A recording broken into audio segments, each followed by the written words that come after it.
Everybody, we are finally back after a long hiatus of one thing or another. And we're talking about the Arab Israeli conflict with the key questions. One, are the Arabs that are there today in Israel and in Palestine, are they the descendants of people who have been there for thousands of years? Or are they relatively newcomers? Second of all, in the 48 war, did they flee their lands because their leaders told them to, their own fears told them to, or were they forced out by the Israeli army and populace? So we need to answer those questions, especially in light of all the things happening these days. I think that we need to, in the body of the Messiah, understand clearly the history. And what we have noticed up to now, we're up to approximately the Ottoman Empire. And I'm going to talk about that a little bit. But what we've seen is that the Arabs that were the original Arabs, the original ones from who were essentially nomads, really were consolidated by Muhammad. And Muhammad had his conquest, and the Jewish people in Israel were ousted from their land. And so Muhammad conquered that area. But within a very short period of time, the rulership by Arab leaders dissipated and was no more. Ha ha! We do have another. I'm just giving a little prelude, right? There's no heat tonight. They're going to fix it. Oh, so what we've seen is throughout the history of the 8th century, 9th century, 10th century, so forth and so on, we see basically very few Arabs in the land, migrations to Saudi and to the Arabian Peninsula by Jews and Arabs, and slow migrations back into the land of Israel, where Jews have been in Safad, for example, and in Hebron, another example, Tiberias. They'd been there all along. Israel was never eradicated of Jewish population. It was small, but they had their towns there. They had their vision there. World Jewry always had a vision to come back to their homeland. And so the Arabs, as more and more people, Persians, Greeks, Bosnians, so forth, came into the land, now you get a mixed group of people who are no longer Arabs, except probably for a very few. And so we begin to talk about Arab speakers, not Arabs. And so what we have in the land of Israel and in what's called Palestine really are Arab speakers, but not by and large the Arabs of yesteryear. In other words, there is no consistent dwelling of an Arab nation or Arab entity throughout history. It's clear. Then the question will be, and we will answer that: where did the Arabs come from that were there? Right? When did they start to come in large number? When did the Jewish people start to come in large number? What was happening? I've already mentioned that the work that had been done in Israel through the centuries were essentially done by Christians and Jews. And they were farmers. They had agrarian knowledge. And the people who owned the land were basically absentee landlords and making money off of the people who worked the land and oppressing them. So that's kind of, I think, where we left off last time, if I'm not mistaken, right? So what you're saying is the people who were living there were sharecroppers. Yeah, basically, yeah. And any wealth that they accumulated over a period of time was eventually taken away. Periods of some prosperity and then plunging to nothing, and prosperity and plunging to nothing. The amazing thing is that they stayed in the land, or that they migrated back into the land. It really remarkable. With the Crusaders coming into Jerusalem, we see the massacre at 1099 of 70,000 Muslims. So you can imagine the Muslim population is depleted. Now, were the Muslims united? Were they building a nation? The answer is no. The Muslims were basically made up of various chieftains that before the Crusaders came in, with whom they fought amongst themselves, right? So it was one clan fighting against another clan. There was no Arab presence. There was no such thing. You can't speak of an Arab presence. You can only speak of the various clans, presence of the various clans, and that's the way they saw themselves as well. Certainly up to that time. 1296, the Tartars came in, and well, we have this history. I wanted to skip to this. Yeah. Okay. Let's see. I don't want that either. Okay. So, did we talk about the 7th century? I think we did, but we're going back a little bit. I don't really need to say some of it. I think I don't know why, but I'm pretty sure I did these. Yeah. Okay.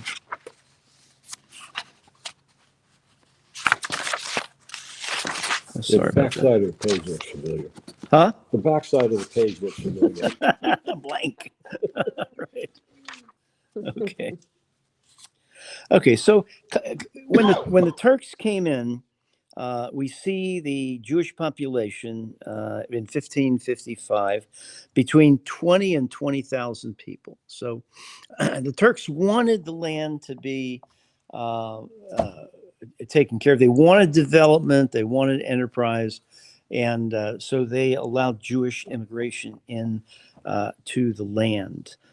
In the 16th century, again, you got a pretty, it's not huge, but it's a substantial population of Jewish people. Jews remaining in Jerusalem during the 17th century were under an Arab ruler who had them and Christians working the land. This Arab ruler purchased his rulership from the powers that be, and basically his job was to round up the Jews and arrest them and persecute them. And that's the kind of thing that happened over and over and over. But in 1625, we see the local ruler of Jerusalem persecuting the Jews. And then every once in a while they step back, and allowed the Jewish people to prosper. And when they prosper, they do what? They draw Arabs from less prosperous areas until the Jewish people are decimated either by disease or war or persecution, what have you, and then the enterprise stops. And then all of a sudden, you're going to see by the 19th century, there's nothing there. All of this up and down prosperity continues that way, up and down, until there's nothing in the 19th century. And this is really because the Turks were not good leaders. They didn't keep an eye on things. They made rules and regulations that looked fair, but didn't enforce them at the local level throughout what was known as Palestine. Muslim mobs, typically under Turkish rule, would attack Jewish individuals, Jewish families, Jewish synagogues. It just was a normal thing. In 1660, for example, Safad, the Jewish community of Safad, were massacred. And yet, despite that massacre, people afterwards came into Safad. Safad's tucked away in a little bit of a hilly country. It's hard to get to, so you can kind of hide there for a while. But because that was one of the great holy places for the Jewish people, they maintained a place there. 1742, we see the Jewish community coming back into Tiberias. It was devoid of Jews for 70 years, but somehow there's this resilience against staying away from Jerusalem, or staying away from Safad, or staying away from Hebron. We see in some cases rabbis kind of making deals and friends with leaders, or paying them money, but nobles paying them money and whatnot. But it doesn't last, really. It basically, in 1783, we read the story of an Albanian-born Mamluk. You know what a Mamluk is, and probably you've heard the name, but they're basically slave mercenaries that went around in droves, basically marauders, and they were often hired to do a particular thing. So one of these guys, who was very barbaric, very sadistic, decided he would vent upon the Jewish people in the land, which he did. And then this continues in the 1700s and the 1800s, 1805. We hear of Muhammad the Butcher. He's the Pasha, the leader of Jerusalem and Damascus. And he forces a huge taxation upon the Jews. It basically drives them into poverty, right? Because that's how they made their money. They didn't work the land. They got taxes. And they could impose any tax they wanted as long as the Turks got their cut. The locals really had their way with the entire thing. So 19th century was a perilous time for the existence of Jews. Well, it wasn't any different than the 8th century, the 9th century, the 10th century, the growth and down and growth and then down and growth and then down. The 19th century is going to see something different. Something's going to happen. The 19th century has steamboats. The 19th century has industry. The 19th century, you can take something that you couldn't make anything out of, in the 17th and 16th centuries, and now because you've got technology, you can make something out of it. So Napoleon invades Jerusalem in the 18th century. He tried to enlist African and Asiatic Jews into his army, and he promised to return them to the Holy Land, to Jerusalem. But they were lied to by Napoleon's enemies, and then they were fearful about the whole thing. It didn't work out. All right. The Christians in Nazareth, for example, didn't fare any better. They had terrible times as well. So Christians and Jews shared, they shared the work of building up the country, but they shared in the heavy taxations and the terror and the massacres and the forced evacuations and the confiscation, most of all. The confiscations was what the marauders really wanted: the money, the houses, the treasures of gold and silver and jewels and silks and this type of thing. So Montefiore is in the 1800s. If you read anything about Jewish history, he will loom prominent. He was a scholar and a statesman, and he tours through what's known as Palestine. And what happened, it was an interesting thing. A group of Jewish men took arms and actually guarded him. It was a bold step, and nobody bothered him. It was an amazing thing. They actually guided him into Jerusalem, guided him wherever he wanted to go. That was like the first military action since the first century and second century. So basically, you have an impoverished Jerusalem. People are sending money to Jerusalem from all over the world, and it takes something to be a Jew and a Christian living in Jerusalem, living in Israel under those particular terrible circumstances. 1834, inhabitants of eastern Palestine crossed the Jordan into Hebron and Bethlehem. 40,000 peasants rushed on Jerusalem and looted the city for 5 or 6 days. And of course, the Jews suffered the worst. Their homes were sacked, their women violated. They became the victims of Egyptian soldiers as well as the multi-ethnic Arab invaders. So I want to read something.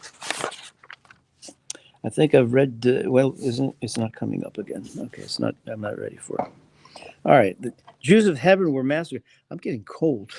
I'm really getting cold. There's no heat, all right?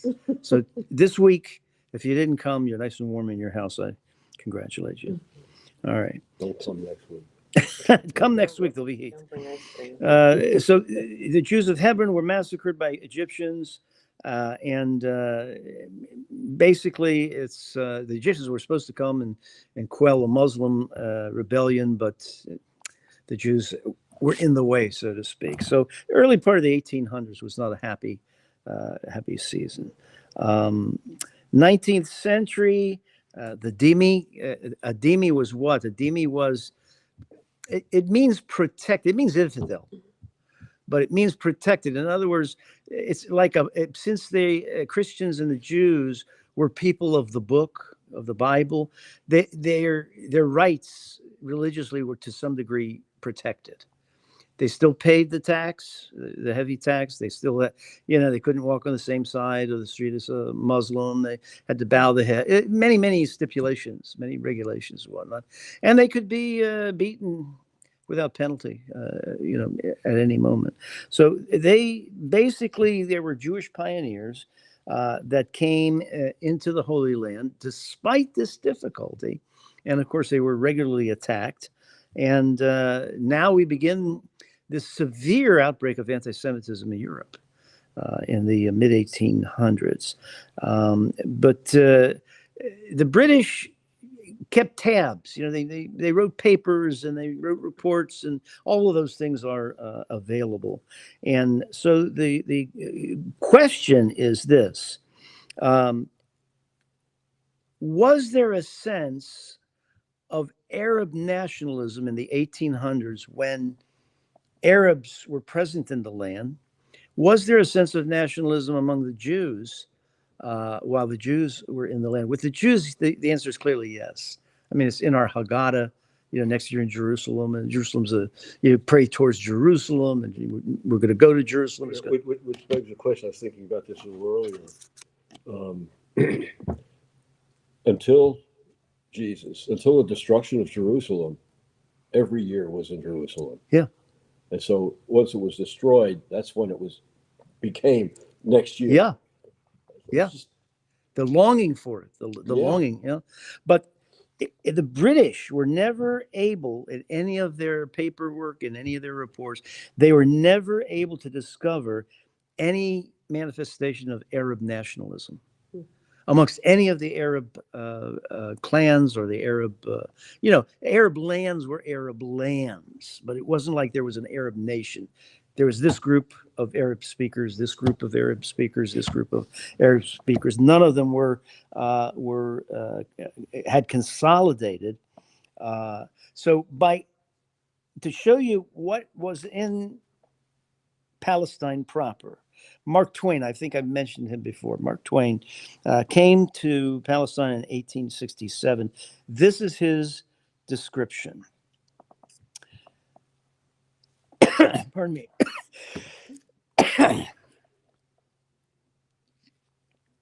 All right. Stirring scenes occur in the Jezreel Valley no more. It's not Mark Twain. I don't know what it is. There is not a solitary village throughout its whole extent, nor for 30 miles in either direction. There are 2 or 3 small clusters of Bedouin tents, but not a single permanent habitation. Not Jewish, not Arab. One may ride 10 miles hereabouts and not see 10 human beings. not a very populated area. Come to Galilee for that. These unpeopled deserts, these rusty mounds of barrenness that never, never, never do shake the glare from their harsh outlines and fade and faint into vague perspective. The melancholy ruin of Capernaum, the stupid village of Tiberias, slumbering under its 6 funeral palms. We reached Tabor safely. We never saw a human being on the whole route. Nazareth is forlorn. Jericho, the accursed, lies in moldering ruin today, even as Joshua's miracle left it more than 3,000 years ago.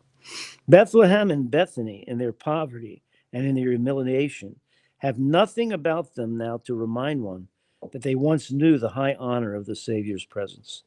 The hallowed spot where the shepherds watched their flocks by night, where the angels sang peace on earth, goodwill to men, is untenanted by any living creature. It's pretty stark. Bethsaida and Chorazin have vanished from the earth, and the desert places round about them, where thousands of men once listened to the Savior's voice and ate the miraculous bread, sleep in the hush of a solitude that is inhabited only by birds of prey and skulking foxes. All right, that's very lucid, eloquent way of saying there's nothing there. All right, so clearly in 1857, we cannot say that there is a consistent Arab presence In the land, yeah. in any way, shape, or form. And by the way, Mark Twain's not the only one. A number of other travelers mention this in the same way. But not as eloquently. Hmm? Not as eloquently. Not as eloquently, no. So let's now take a look. Let's take a look at the mythologies, Jewish mythology of the land and Arab mythology, that is Palestinian mythology of the land. So the extremist Jewish mythology, this is taken from Alan Dershowitz's book, The Case for Israel, which I highly recommend. A lot of my material was taken from Joan Peters' book, From Time Immemorial. And there are other authors, more modern authors that I'll mention in just a little bit, that are on the other side of the fence, right? And they're very good at giving a different view, but we're examining that view. We know up to now there was no consistent Arab presence as is portrayed today for thousands of years in the land of Israel. There's no Arab nation. There was no sense of nationalism until really modern times. And that was only when the Jewish state began to pop up in people's minds. So the extremist Jewish mythology is this, that the Palestine was a land without people, for a people without the land, right? This was actually coined by the British in 1884, right? Didn't originate with Jewish people, all right? So that means it's been long abandoned. Palestine was a land without people. Clearly, there were some people. Okay, we're not talking about mounds and mounds and mounds and great cities and technology and so forth. But that's too extreme. The extreme Palestinian mythology is that in 1880 there was a Palestinian people. Some even say a Palestinian nation that was displaced by the Zionist invasion. Okay, that too is way extreme. We recognize that every inch of Israel that was with the new, what's called the Aliyahs, the immigration to Israel in the late 1800s, all that land was bought. And in fact, more land was offered to the Jews, but they couldn't afford it. And it was from whom? The absentee landlords, the caliphates, who were glad to sell the land, no problem. They figured the Jews would die out, or at very best, maybe they could work the land a little bit and we get some tax money in addition, So anyway. But they couldn't tax it if they sold it. Well, they could. Remember, they're the dhimmi in the land. They're not Muslims in the land. They could invoke the dhimmi tax. Okay. So, yeah. So obviously, as usual, there's room in the middle somewhere. Okay, we can't the data, the survey of populations, we have them for some times, but not for others. So we're going to have to interpolate a little bit about what in fact happened, using what we have from British sources, from Palestinian sources, from Israeli sources. What do we have available? Rough estimates. Okay, the entire population of Palestine. Okay, uh, we're going to define that as present Israel.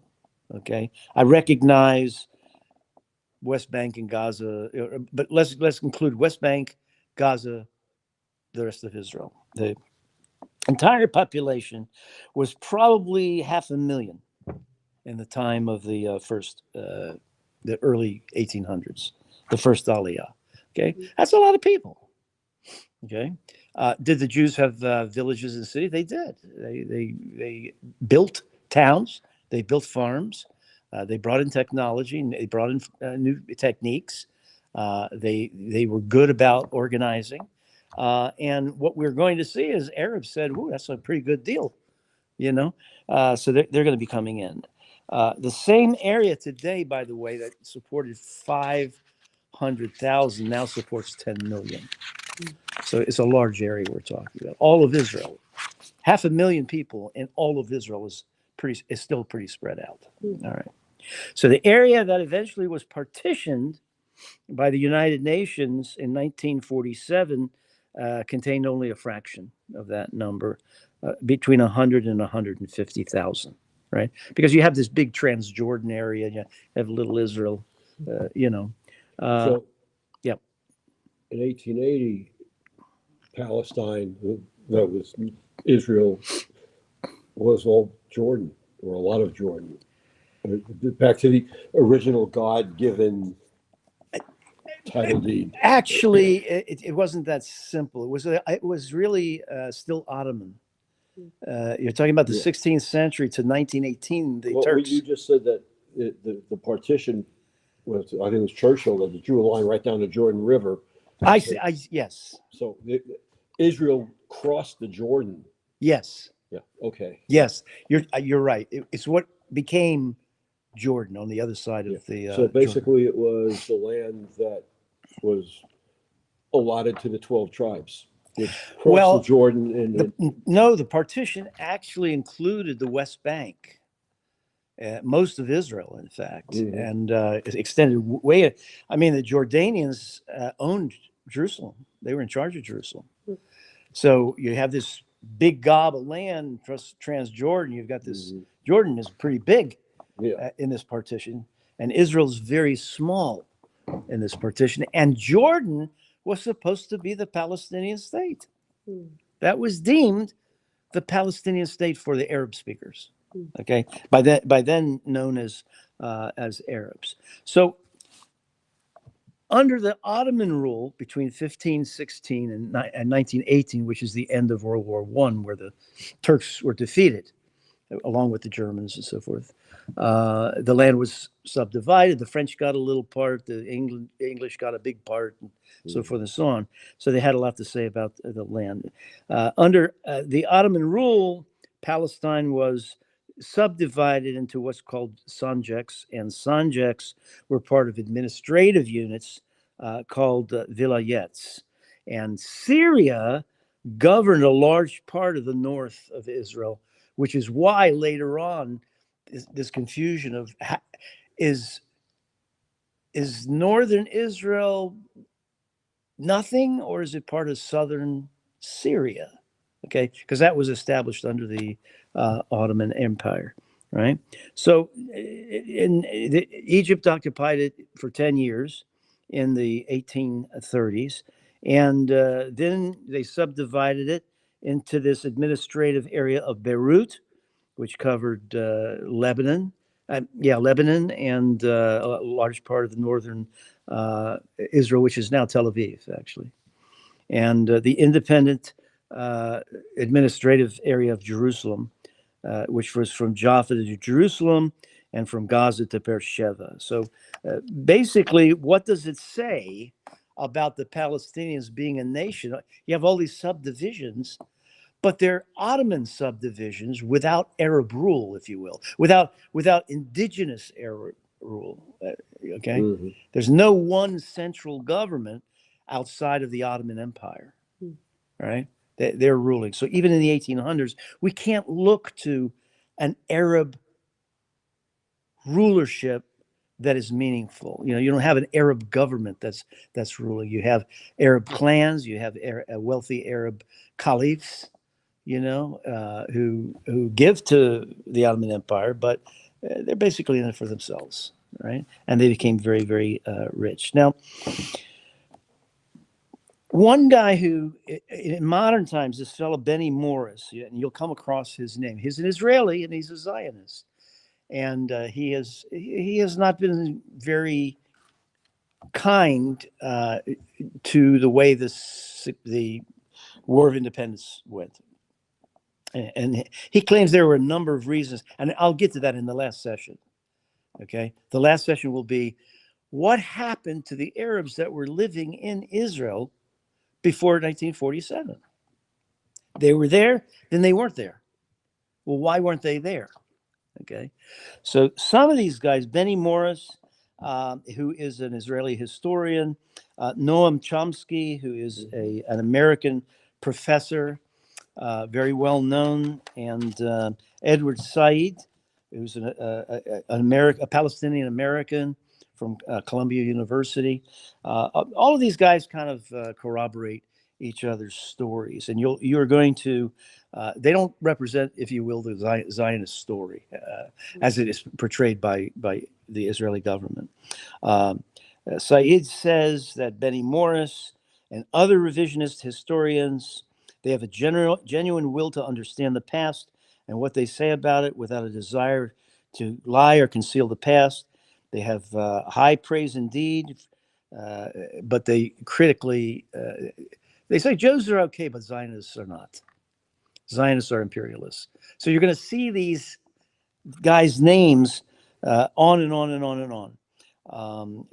They say, these kinds of guys say, that historians have concluded that only several thousand families were displaced, right, by following land sales to Jews between 1880s and 1930s. So this is Morris, but the point is, how do you say that and at the same time say that the Israeli army displaced all these people? So we're going to see some confusion regarding all of that. Ben Gurion, yeah, I don't want to do that. I'm not ready for that. Okay. So we see a lot of different people in the land of Israel, a lot of Greek people who fled Muslim rule, Bosnians, Druze, Circassians, Egyptians, and I think I've mentioned this before. Over 50 languages in the land over time evolved. 50 national languages to show you how diverse it is. And as they intermarried, right?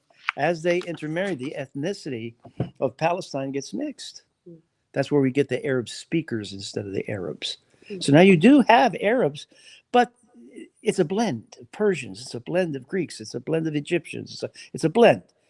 Recognizable under the Muslim flag as Arabs, only because in modern times they're called Arabs. Remember, in the 7th century, 8th century, 9th century, Arab meant raider, a marauder. Okay, but in the course of time, in more modern times, Arab speakers were generally then called Arabs, and this was due in large part to the British segmenting the Jews and the Arabs as different groups that had to be dealt with. The Arabs, because there was oil, there was this ice-free ports. There's a lot of advantage to dealing with the Arabs, and so whereas they gave the Jews, they also gave the Arabs. And how can you give both parties the same area? It was a source not only confusion, but a source for warfare as well. So in by the mid 1890s, only a dozen years after the first Aliyah, Jews were becoming an important part of the productive life of Israel. And in one city, for example, here's a settlement, a Jewish settlement of Rishon LeZion. Rishon LeZion was one of the first settlements, 1882. And the records that still exist from that era, 1882, showed 40 Jewish families had settled there, but they attracted 400 Arab families. From where? From areas outside of Israel and from poorer parts of Israel that saw these guys are succeeding. There's jobs, there's industry, they're building something, they're building a city. It's going to grow from a village eventually to a city. Let's go there. Okay.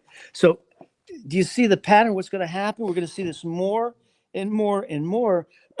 25% of the Arabs that lived in Palestine in 1882 were newcomers. Okay, newcomers. And that's only in 1882, or they were the descendants of the Egyptian conquest in 1831. But clearly they were not there before these times. They were in immigrants. When I say in immigrants, it means they immigrated from other parts of Israel and from the borders just outside of Israel. Why? Because there was a better life awaiting them. So the Jewish people, by building up the land, that's history, that's fact. We do have that, as I just mentioned, actually attracted the Arab population. Like I said before, there's at least 1,000 trees there with my name on it. So. Good for you. Good for you. That's very wise. Britain should have done that. You know, there's a lot of nations that should have done the same thing. Mm-hmm. So, Egyptian, Turks, Greeks, Algerians, many of the Palestinian Muslims were attracted to Palestine between 1882 and 1893. They came from the east banks of Jordan. Why? Just because of what I said, a better life, a chance to make something of yourself, right? So you combine these figures to the number of Palestinians with deep roots in Jewish settlements, and you can't really estimate, but let's say it's just a fraction of the amount of people that live there now. Okay, so where did they come from? They had to come from immigration. They were not there, according to the records that we have. They came in. I'm not blaming them, and I'm glad. You know, Israel was glad to have more workers and more people to help build up the land. Nobody's unhappy about that, except when we get to building a Jewish state, then it becomes a problem. All right. So the number of Muslims who lived in Jewish areas grew tremendously after the Jewish settlements began to blossom, and Arabs were just they were newly cultivated lands. Infant mortality was down, improved health care was up, the expectancy for a person's life expanded tremendously. You know, you could live longer and live healthier. Your children wouldn't die left and right. And so they saw this. A British official report, 1937, said the growth in the number of Arab fellahin, a fellahin is a farmer, okay, has been largely due to the health services combating malaria, reducing infant death rates, improving water supply, and sanitation. And so these improvements began with modern hospitals and water and sanitary systems introduced into Palestine by guess who? By Jewish refugees from Europe, who were trained as doctors and nurses, who were trained as technicians, who were trained as bankers, who were trained as financiers, who were trained as as farmers. So we don't have. I will give some statistics next time, but clearly, we have this influx in the first, second, and third Aliyah, and now you have hundreds of thousands of Jews, but you also have hundreds of thousands of Arabs coming into the land. So now you've got this mixed group of people. And look at this statement. The Palestinian leader, Musa Alami, 1948. The people are in great need of a myth to fill their consciousness and imagination. Okay, they need a myth that grounds them to the land. King Abdullah of Jordan recognizes this as well. He said, the Arabs are as prodigal in selling their land as they are in weeping about it. So they sell the land gladly, then they weep. This is our land, right? So let's stop there because I'm really cold. I didn't think you'd get this cold. And next time I want to bring us up to snuff. Again, I could be as detailed as I've been in the past in every era, but we'd be here 6 months, you know. What I want to do now is bring us into the 20th century after the Aliyahs, give you some statistics about how many people were in the land. Now we know how the Arabs got into the land. Okay, we understand that. Basically, there were some there before, there were some Jews there before, but Jews immigrated into the land, improved the land, and that drew Arabs into the land. Okay, that's the truth of the story. Now comes the question. I don't want to get too bogged down in all of the rebellions, the Arab revolt, the Jewish revolt, the British, you know, and they're concocting many devices that really infuriated both sides. What happened in 1947 and 1948? What were the key elements that drove so many Arabs out of their homes, out of their villages, out of their, you know, where they wanted to live? And I think we have a beat on that, and it'll be a number of things. It will not just be one thing. It's not just the Palmach. No. That in part was true, but it's true from it's true from a nice perspective, not a bad perspective. If your army is coming through, what do? You say to the civilian population, get out of the way. Our armies are coming through. You're going to be in the midst of the battle. Okay. And that was some of the impetus for the Arab armies too. Get out of the way. You're going to be okay. But then there were other issues. And I want to see if we can't develop that. And here's the remarkable thing. There are so many records. There are radio broadcasts, there are newspapers, there are pamphlets, there are official Israeli records, there are official British records. I mean, these things still exist. A lot of these things hadn't been released until, let's say, the last 5 to 10 years. So, you know, when you got new records, everybody jumps on them, and then all of a sudden they make an opinion before they wade through the, you know, some who jump to conclusions now have stepped back and said, wait, we were a little bit too rash, you know. But next week we'll finish it up and show you what really happened there during that War of Independence, which, you know, the Arabs call the devastation, the Nakba, right? And this whole idea of we've been in the, you know, I'm not going to mention next week because there were a lot of like Camp David's and so forth and so on. But look up the Oslo meeting. I think it's 93. It was Carter, Jimmy Carter. Look that up. And for you there too, who are looking on, look that up and take a look at what was offered Yasser Arafat. You'll be astounded. And then see what his response was and what the response of the Arab nations to him was. And I think you get a good education. So I should have brought I got these little hand warmers I bought years ago. That's what pockets are for. Anyway, shalom. We'll see you Saturday morning, 9:30 for our Torah study, and then 10:30 for our service. And then we'll have the afternoon festivities as well.